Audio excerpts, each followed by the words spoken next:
Welcome back to Weather Analysis with Mr. CB. Thanks for joining me as I sit in my Gwowi to Wome chair.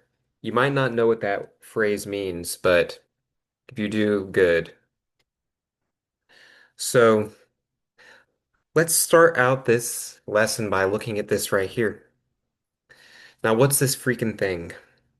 This is showing us the water vapor that we have, and unfortunately, this isn't live because I took a screenshot for this, but it was just a couple minutes ago, or a few minutes ago. But the main thing that I want to talk about here is you can see a few things going on here. I see, well, from a basic standpoint, why is that laser so slow? You see that kind of goes up, right? Well, that's what we're going to call a ridge. And in an area that there's a ridge, we would expect there to be a high pressure system. And if you remember what that's going to mean, it's going to mean more pleasant weather, maybe sunny, clear skies. But on the other hand, we have something like this. Trough. That's the opposite. Instead, there we might expect some precipitation. But we actually, in this area, had a cold front coming down.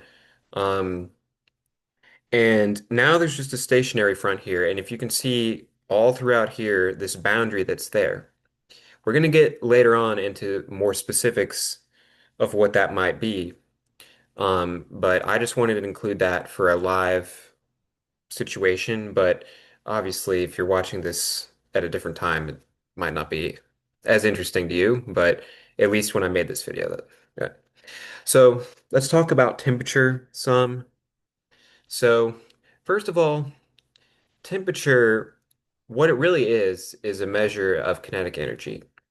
So when it's colder, there's going to be less kinetic energy. You can imagine the molecules are just more like not moving around as much. But when it's hotter, you know, that's why it freaking hurts if you put your hand in some boiling water.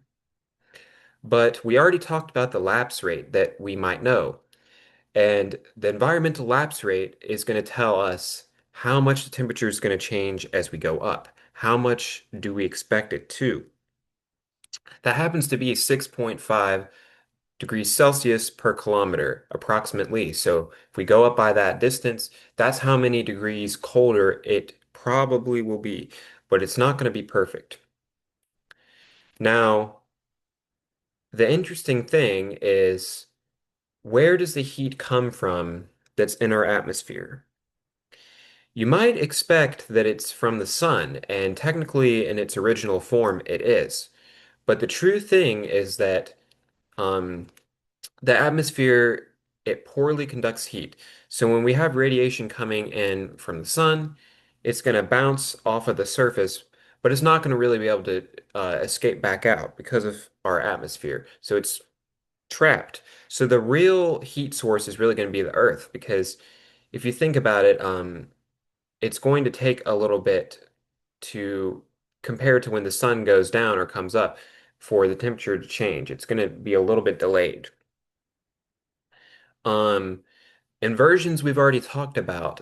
We know that in the tropopaules, there is an inversion where, for some reason, or I shouldn't really say it like that, but to a beginner person, for some reason, that temperature starts increasing instead of decreasing.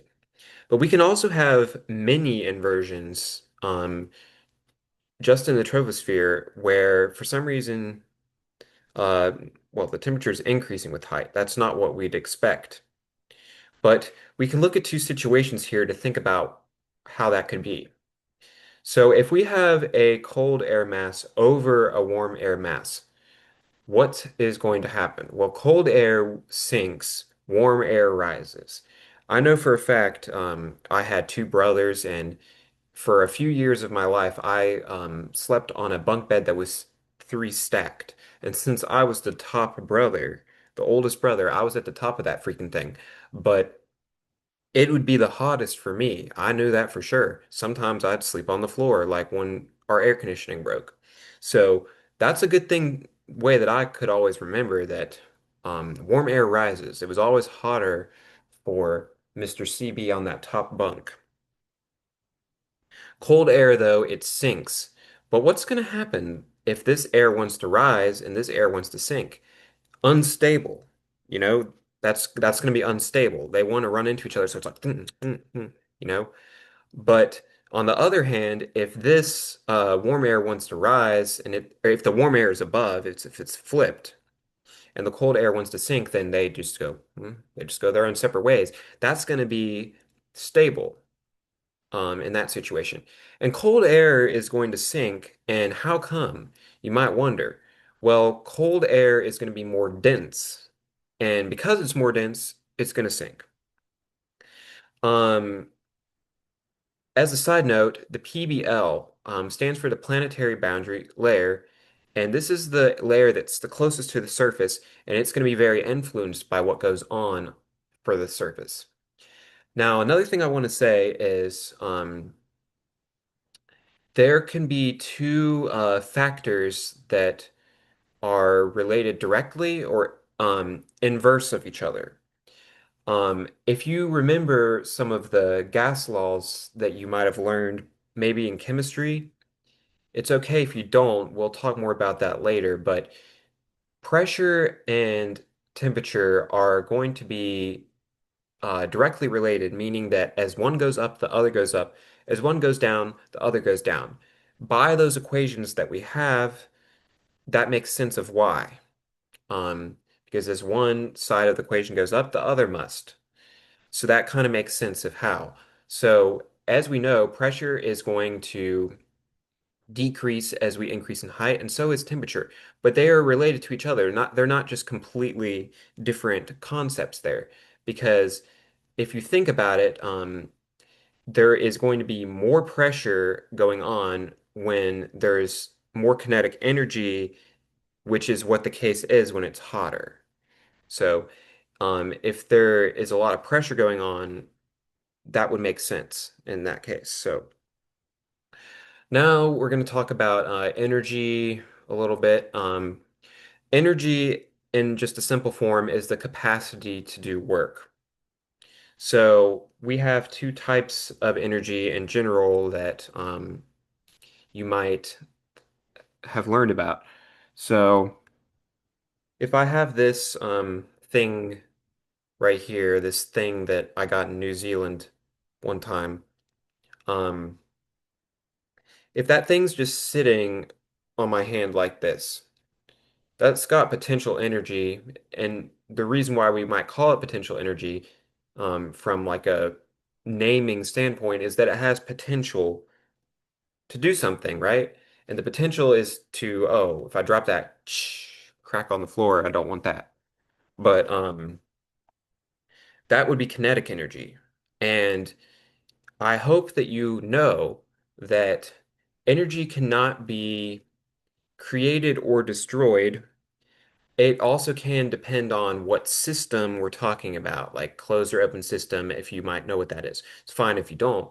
But in general, in a system that we're talking about, that's going to be closed, which is what we focus on, energy is not going to be created or destroyed. That's just not possible. It can only be transformed uh, into a different form. So it can change to potential or kinetic or even other things that we could talk about. But that's just something from a basic standpoint that we want to talk about for energy. CAPE is something, if you remember on the skew log P that we talked about in the last video, I talked about CAPE briefly. That happens to stand for convective available potential energy. So what does that sound like to you? It's thinking, well, potential energy, convective available. To me, that sounds like something relating to severe weather. That's exactly what we can think about there. Um, this value, Cape value, is gonna help us know the potential for thunderstorms that we might have. And that's pretty nice. And this situation that we have going on right here, this image was taken by me on July 28th, 2020. I was in a town called Colonial Beach, Virginia. It's in the northeast of the state. This is the Potomac River right here. If you don't know what that is, that doesn't matter. That's not relevant. But this was a very fascinating storm to me, and at the end of this video, I'm gonna have a little sneak peek to show you something cool um, that we can look at to tell about something that happened that day. Um, Now, this wasn't some kind of super major thing that you'd like hear about everywhere, but to me, this was a very cool storm. But if we looked at the models this day, we'd have a high Cape value. Um, Now, a little statement right here. If a parcel of air is warmer than its environment, it's going to want to rise. It's like, all right, well, environment around me is colder. You know, that's something that's important. And you might have talked about that in a different course. If you took some kind of intro to meteorology before this weather analysis, maybe you know about that, that a parcel of air compared to its surrounding is very important for us. But as I mentioned before, temperature is actually going to be a measure of how fast molecules are moving. So, a low temperature, just almost think about it. Like if you're trudging along in the snow, oh, no, you're gonna go slow. Oh, well, that might not be a good thing to say because I guess you would also go slow if it was really hot. But the molecules, though, if it's really hot, they're moving really fast. Um, you can almost see that when water's boiling, right? But another thing that's important to think about is a bigger space is going to have more energy. An ocean, the ocean is going to hold more potential energy. So this in this image is not actually an ocean, it's the Potomac River. It is pretty close though to the ocean. But we actually have the eastern shore on on the other side of that thing. But that river, let's just say, okay, it's the summer. All right, right now when I'm making this video, it's August 29th. Right now that river is going to be, relatively warm, as would the ocean be. 3 months from now on November 29th, it's going to be a lot colder, um, you know, on land, right? But the water is going to take a lot longer to cool down, and it's going to take a lot longer to warm up as well. It takes a little bit longer, and that's going to be because of the properties of it and the fact that it is liquid and the fact of how big it is as well. So heat is going to be energy that's transferred into or out of an object because of temperature differences of an object and its surroundings. So this is the reason why you get burnt if you touch something hot. The energy is being transferred from heat. Um, because, your hand has it is colder than the pot or hot thing that you touch. So the energy is being transferred into your hand very rapidly to where you're like, ooh. Latent heat is a more specific version of heat that is going to be heat that's released or absorbed when water changes phases. We're going to talk about different phases of water in just a second. Um, well, this is kind of a random point, but DPD is standing for dew point depression. Dew point depression is the difference between the actual temperature and the dew point temperature. If you remember in this QT log P, we could see those two lines, and I talked about briefly that the difference between those lines is going to make a difference for us. Because if there's a bigger difference, it's going to be drier and there's going to be more evaporation occurring. That's how come that like in, the Western United States, um, like if you're in Arizona, for example, you're not going to really sweat because that dew point temperature is going to be pretty low. What that means is that the temperature would have to get that low for there to be saturation. Um, so let's say the temperature, it could be, 103. It could get that hot. But if the dew point temperature is just 37 degrees. Well, that's a big gap. That's almost 70 degrees that it would have to decrease for there to be saturation. So the air is pretty dry there. So that means that as soon as you sweat, evaporates right away. But if you're in a state like South Carolina that I lived in for a long time, well, that's not going to be the case there, unfortunately. This time of year, you might have 90 degrees temperature and then maybe dew point depression, or sorry, the dew point temperature is 85. Well, that's way smaller dew point depression, only 5 degrees that time. So that means that it's going to be a lot harder for that sweat to evaporate. So you just stay sweaty. So that makes sense, right? Phase changes of water. So there are six different phases, phase changes that can occur. Obviously, that made me want some water. I don't have any right now. Oh well. Um, there are different phase. We know the phases of water that there can be: solid, liquid, or gas. But if there's phase changes, there could be six. Because if you think about it, there's six combinations that could go in between those three different phases. So if we have a solid, water that's a solid is going to be ice. Water that's a liquid is water. That's kind of stupid to say. And, you might think of steam as water that's in a gas form. Um, but I have these paired into A, B, and C because they go hand in hand because they're reverse of each other. So I don't know why for some of these I didn't write what it is, but I'll just say. So if we're going to have evaporation, what is that going to mean? Well, if we have water that's evaporating, then it's going from a liquid to a gas form. Think about that. Like, if it's a really hot day and you just leave a little bit of water out, it's not going to be there anymore. Well, where to go? It turned into a gas form. That's probably something you learned in elementary school. Condensation is the reverse, though. It's a gas form changing to a liquid form. So that's interesting because those are close to each other. Two others that are close to each other are freezing and melting. Um, Close to each other meaning that you only make one step. So from liquid to gas, gas to liquid. These two are freezing is going to be liquid to solid, so water to ice, you know?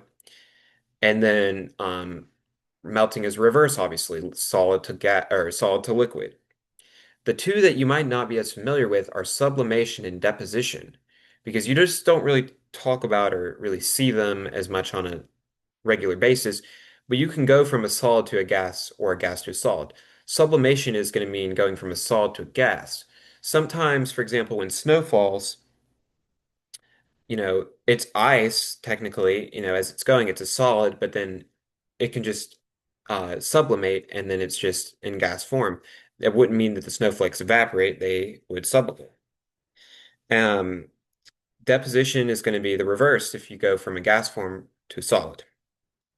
Um, Now, what phase that the water is in is a different molecular speed. Solid is going to be the slowest because as I said, colder is slower too. So ice, it's just think about the molecules, they're all packed, they just can't really move. That probably goes back to Bill Nye the Science Guy or something, right? Um, Liquid, not as slow, they're just like, gas, fastest. So each of these phase changes changes the speed at which the molecules will move. Freezing, slower. Uh, Deposition, definitely slow. Um, Sublimation, that's going to be way faster. Melting, kind of faster. So if you just think about it like that. Now, I'm going to say here, if you have an ice cube in the water, um, the molecules in the ice are speeding up as they melt because it's changing from a solid to a liquid. Now, how does this happen? Like, if I say this, that it changes speed, it just gets slower, faster. Well, how the heck does that happen? Well, like I said, energy cannot be created or destroyed in the closed system that we are thinking of. as our atmosphere. Um, So, if that's the case, then the way that it's able to speed up has to be by slowing down something else. It means that it's actually going to slow down the surrounding water a little bit by taking energy from it. So, the energy is just being transferred.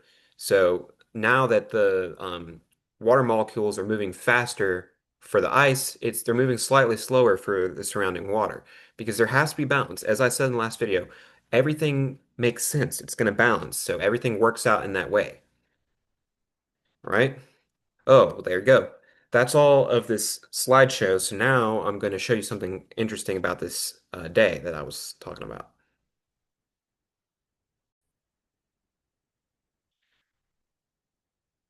All right. So this is what I was talking about here. This is a very cool website to me and for weather analysis. So Storm Prediction Center, you can see that URL right there. I'll put it in the description in the comments. spc.noaa.gov. And there's a little extra things on here. We see Climo, reports, a number here, and then, HTML. That's just, web design thing. But this website is showing us storm reports on a daily basis, and they indicate what happened in different colors. So red is tornado, blue is a high wind report, and hail is green. Um, and there's other shapes that we can use to indicate high wind, um, 65 knots plus, or large hail, 2-inch diameter plus.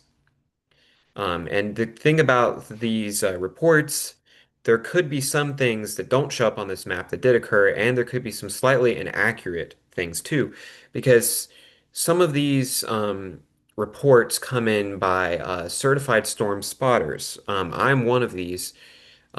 You can just take a little course to get certified, and you're going to be able to help ring in these reports that might show up on this thing. But that's why I'm saying it could be slightly inaccurate. The map is updated for 1940Z on 8/8/20. So that's the last time it was updated, and this is a Greenwich time, and that's going to be that military time, 7:40 p.m., right? That's going to be though for that universal time, UTC, but instead you can subtract 5 hours for this time of year, depends on daylight savings. 5 hours to know that that would instead be 2:40 p.m. that this was updated. But that's just a little thing. This comes out of Norman, Oklahoma, by the way.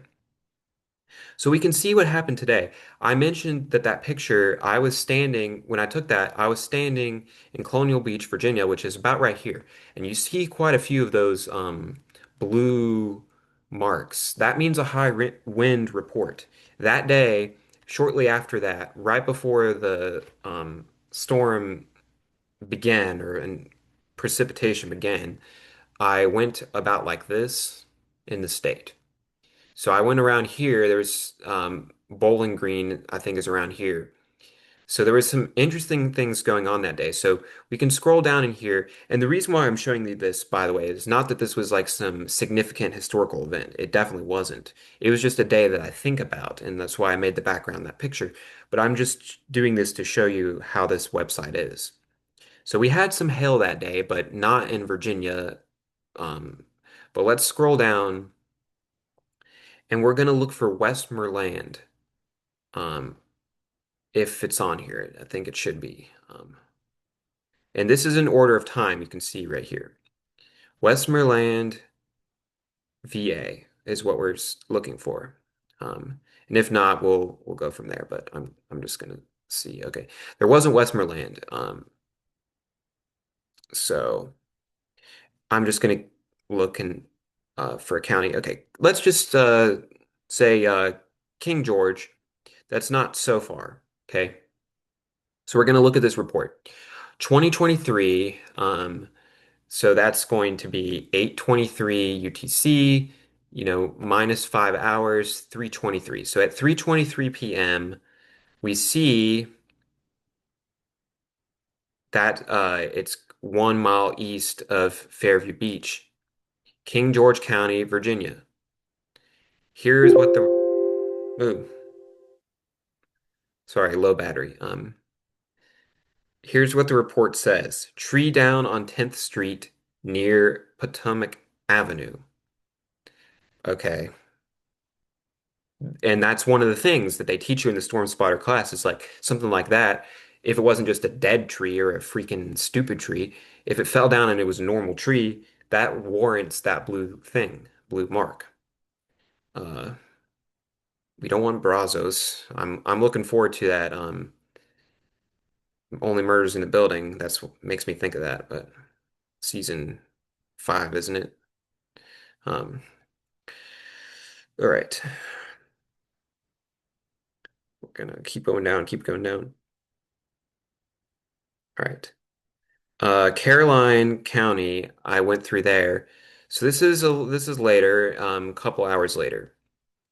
We can see some things that it says here. Tree knocked down at Gatewood Road and State Route 603. Time estimated from radar. Tree knocked down, estimated from radar. Tree knocked down. So you can see a lot of these have the same things. Power outage, but some of them say estimated from radar. It's like, oh, so that wouldn't have been Storm Spotter. Some of them will actually say Storm Spotter. Tree downed on power line at Hood Road. Reports of trees down. Report from social media. See, that can happen sometimes too. But you can really search any day on this thing. So up here, this number, if I change that, if I type in something different, I can choose any day that I want. I think if it's before, or sorry, after, or no, after 6/1/99. But it tells you also right here. Oh, well, I must just do things a stupid way. You can type it into this too. So I'll just do that because that's what it wants us to do. So how about I will do, let's see here. What's a good day to do? Um, how about, so you type the year first. So I'll say 1, 2. So that's going to mean 2012. And then June 29th. So I'll say 0629. Enter. Ooh, what the hell is this? That's a derecho that happened that day.